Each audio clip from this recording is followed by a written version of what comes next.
Yay! Hello, Gittemary. It's so great to speak to you. And I kind of feel like I feel like I know you already because I've watched so many of your videos, and I feel like we're friends. I love when people tell me that because that's exactly what I want to do. I want to be familiar with the people that follow me, and I want to be personal and like give people a peek into my life and whatnot. So I have people sometimes that go like, I feel like we're friends. Thank you. Oh, I want it. 100%. I'm like, even whether it's kind of the informative style that you have, but also like the dancing and all that kind of stuff. I feel like I'm vibing with you. I'm getting in the groove. Look, okay. So before we jump straight into it, I wanted to do a couple of quick introductions. So Gittemary, you are the eco traveler extraordinaire and sustainability influencer who, well, shares brilliant and often fearless advice, which I really admire you for, and you do so with with humor and but also humility, and it's a combination that I personally really love. And me, I'm a video journalist. I was a producer at the Telegraph and the BBC before going freelance, and now I work mainly with UNESCO UK promoting sustainable travel and staycations. And that's it. Let's just jump straight into it. So, what do you think COVID means for sustainable travel? I feel that COVID means that we have to look inwards a little bit more because for the longest time, and that's something I've been talking about, but from a sustainability point of view and not from a health point of view, we have been looking at good traveling and great vacations as something where we have to go really far away and we have to spend a lot of money on expensive resorts. And I feel like with COVID, a lot of people who have previously been valuing that kind of vacation where you go far away, they have to, and we all have to, think of options for leisure within our own local area. And that's something I feel like it comes from a really bad place. Like the reason why we have to do it is not necessarily that cheerful, but I think it has some benefits. And COVID, I think, have affected the travel business and the way that we consumers think about traveling in a more sustainable way. But of course, I would have preferred if we started thinking about sustainable travel without a global pandemic, of course. But I feel like we're starting to look more at local attractions and the beauty within our own local areas and our own countries as well, because there's just so much to be found in so many places. And personally, I have been to several places in Denmark during COVID that I would never have gone to if I stopped and I didn't look at what was close to my own place. There you go. Those are some positives. That's a good positive outlook. You got to try and get those good stories out of, what do they call it? There's a silver lining. There's a silver lining. Of course, that is also coming from a person who is quite privileged in the sense that I have all my family close by and I have been able to see my family or to Skype with them or to see them quite regularly as well. And I know for a lot of people, traveling means going home or going to see your family. And in that case, it's of course a lot more grim and not as cheerful. So I know that a lot of people are much more challenged in regards to traveling, because traveling is not just leisure, but traveling can be work, and now people are unemployed, or traveling can be going home to see your family. And of course, that is a completely other ball game and something that's quite hard to make cheerful too. Yeah. So yeah, just wanted to point that I'm not sitting here, like celebrating COVID because now we can't travel. Yeah. I mean, the good comes with the bad, of course, and I think it's just important. You're right to acknowledge that. One thing that struck me after watching your videos is how much more I could do when traveling myself. I mean, without having to compromise as well. So the food looked great, the trips looked fun. What do you do differently now compared to before you began eco traveling? Well, I look both at big and small things. I think a big mistake we do when we want to travel more sustainably or do anything sustainably is that we only look at the small things, we only look at big things, because that way it becomes either inefficient or overwhelming. And a good mix of those two is something that I definitely appreciate. So when eco traveling, first of all, I don't fly. And I try to look for public transportation instead. And luckily I live in a place where that is really accessible. But then I also look at the smaller things, like I get all my tickets on my phone so we don't have to print anything out.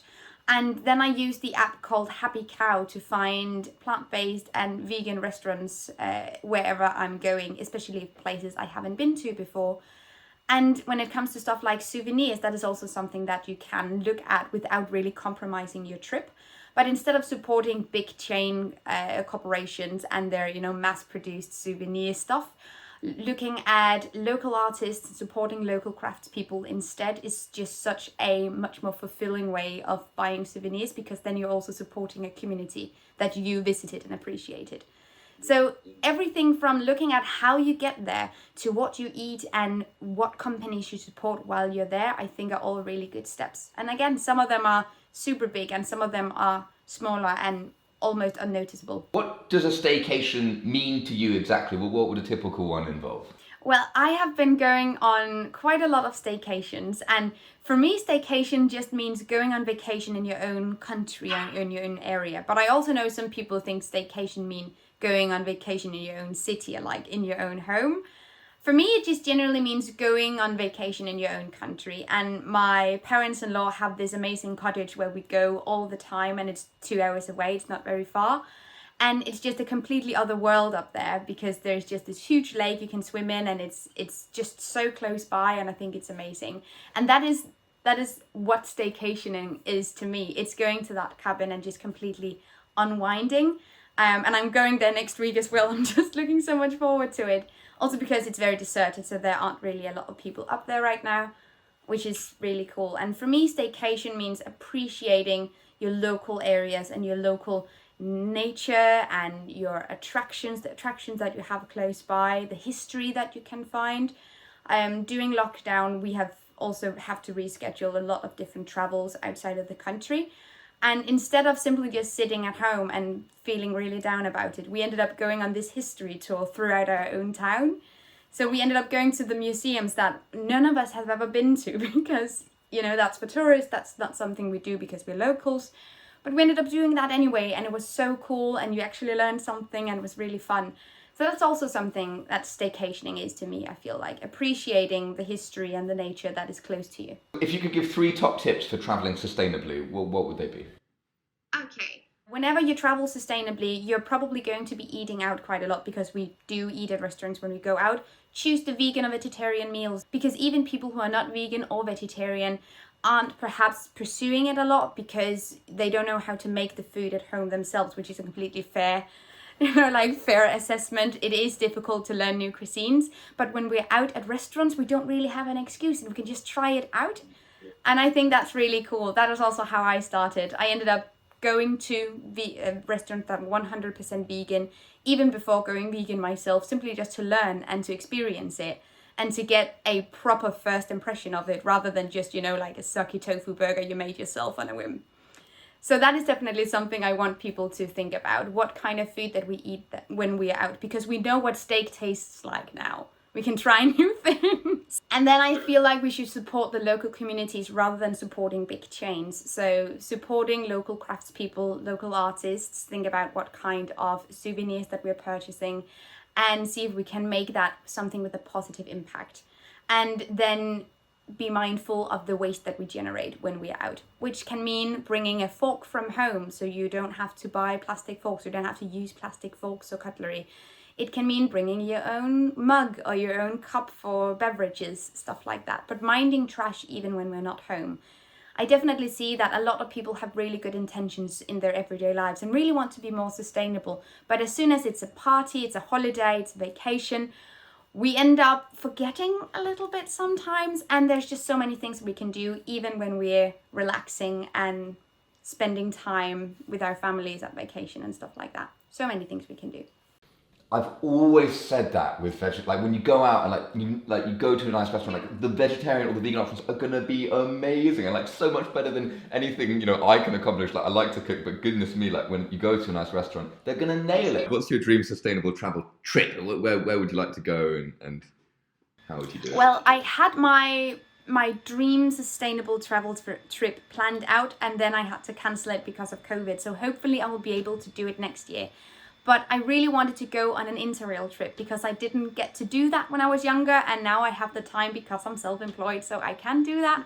Where I wanted to take the train from Denmark to Portugal and back, and just sort of live in small hostels all over Europe and just see tons of places in one go. That's something that I'm really looking forward to see if I can do next year. In the interest of being kind of transparent, are there any challenges you feel with eco-travel?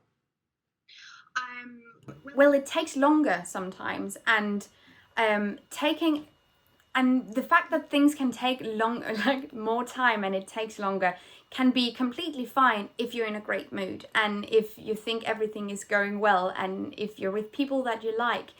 But sometimes when you're alone and you feel bad, you just want to get home, it can be quite a disadvantage that things take longer because you get impatient, or sometimes you might feel unsafe because you feel bad anyway. And when I was about to go home from Brussels, I was in Brussels, I think, last year, and my bus that was going to take me to Copenhagen was delayed 4 hours. And it started to get dark and I was alone and I was really uncomfortable where we were supposed to wait for the bus, and people came up to me and started asking me weird questions, and that wasn't necessarily like a poster experience but like an advertisement worthy experience of eco travel, because I definitely did not like that at all. And sometimes when things take longer and you feel bad on top of that, it's not going to be like a great experience. But you know, like looking back, it doesn't hurt me that much, and I wasn't in a dangerous situation whatsoever, and like there were plenty of people around me, and I also came out of it looking great, because I was unsafe for quite some time where I felt really unsafe. I don't think I was, but then I heard someone talking that they were also going to Copenhagen, and I instantly latched on to those people, just like, we are friends now, I'm at the right place, and we ended up talking all the way back, and it was like really nice.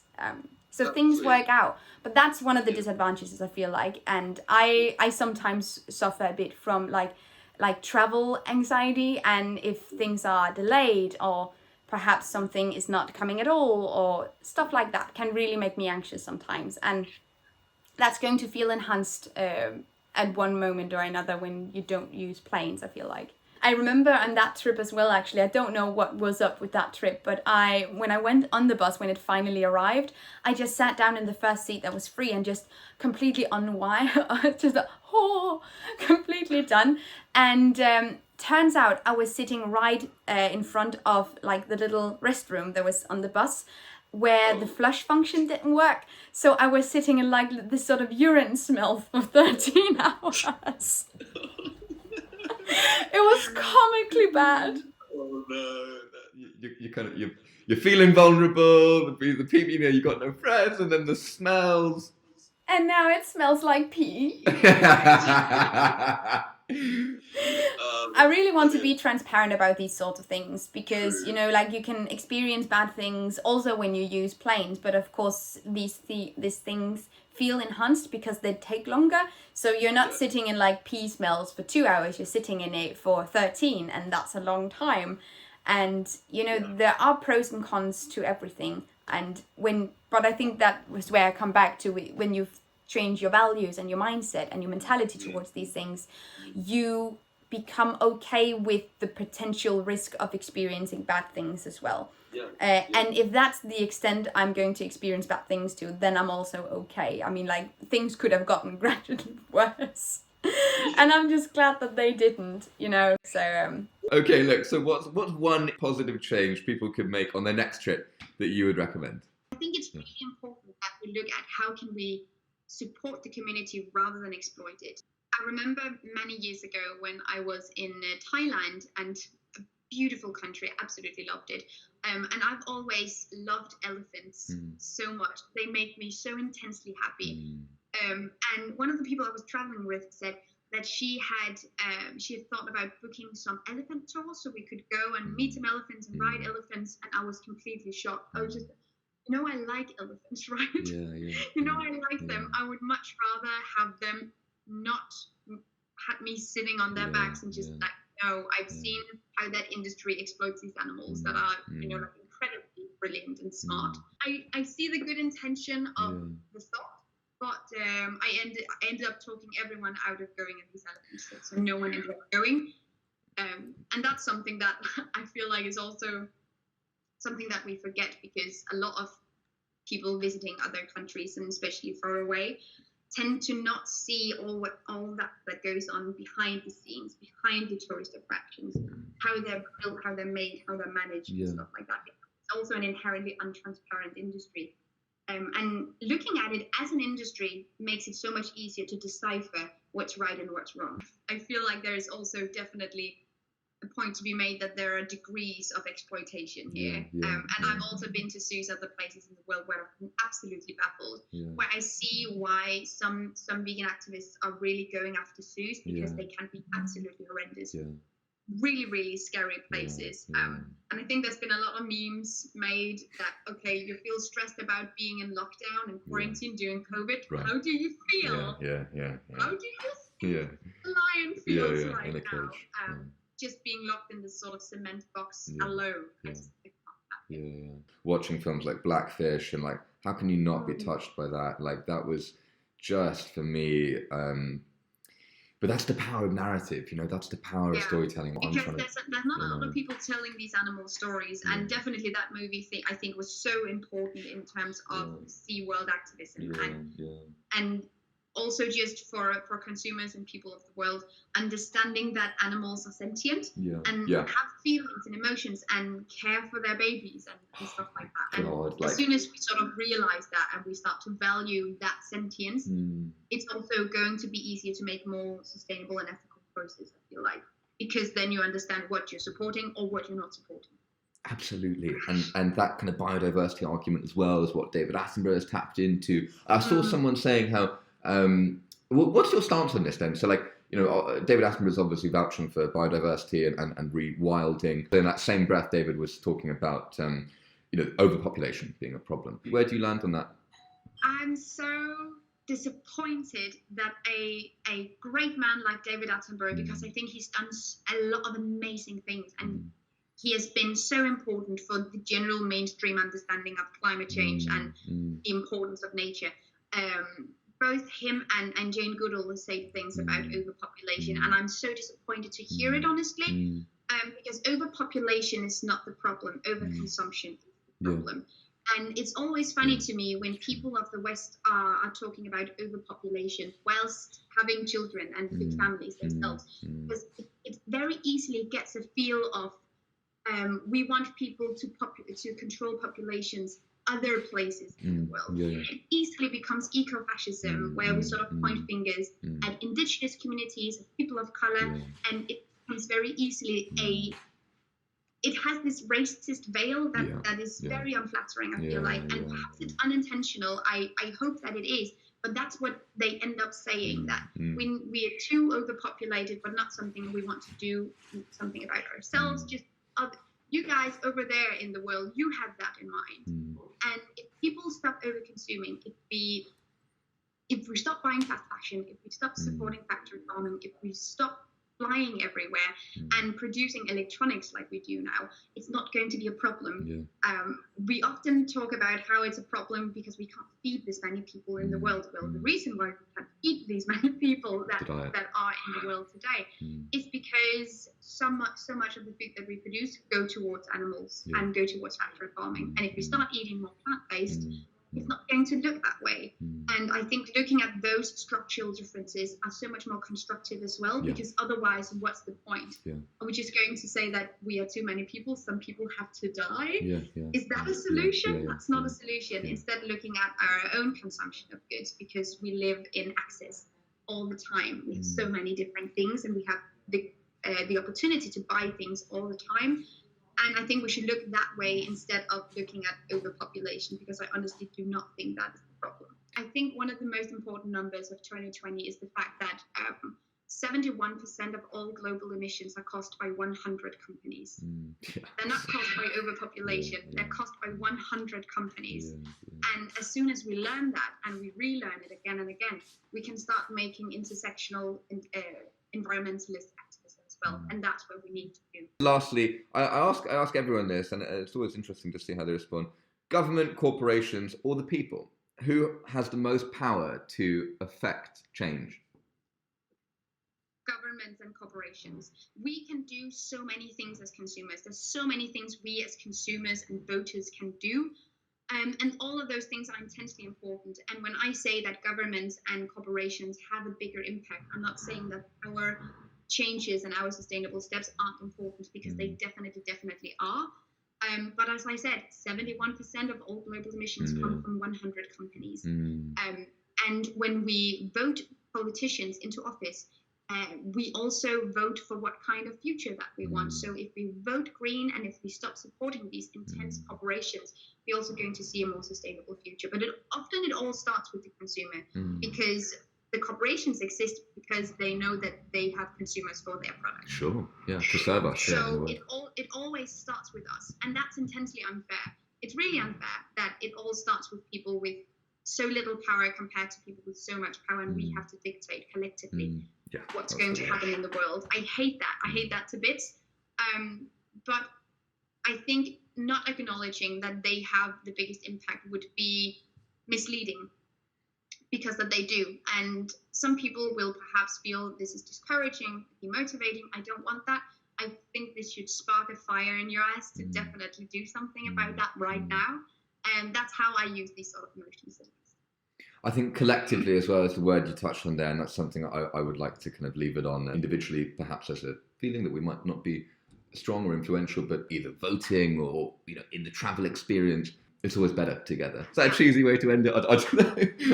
Let's go for cheese. Thank you so much, Gittemary. I really appreciate you taking the time. And that's it, really. I don't know if you had anything else you wanted to mention even. No, I think we got around quite far. We got through plastic straws and ecofascism, and that's a good day for me. Yeah, good. I'm glad. Well, thank you again for taking the time, and thank you so much for having me. It was a great pleasure. Okay, all right. See you. Bye. See ya. Brilliant, insightful, loved her energy. If you, like me, can't get enough of Gittemary, here are some of her eco-travel vlogs, and here are some of mine.